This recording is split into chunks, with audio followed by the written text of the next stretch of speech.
Oh my God, and Nancy man went to Bethlehem. This was an unforgettable experience. This is a home called Bethlehem. I walked in, the first thing as soon as I saw the guys that take care of the place, I had to bust a flip. Yeah, and they welcomed me, warm welcome. They actually gave me a very warm welcome.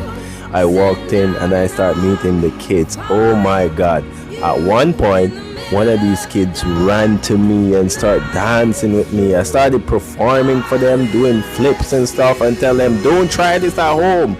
Right? Start doing windmills and stuff. Look at me go.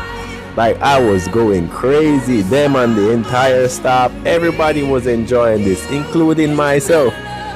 This was a heartwarming experience, and I can tell I really look how he just hugged me like that. Yo. And then we did some massages for the guys, because these guys do a lot of work.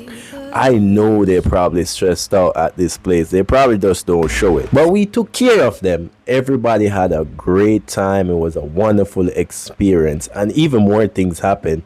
Like, I love this massage machine. Let me tell you. Took some picture with the staff. Please support the homes.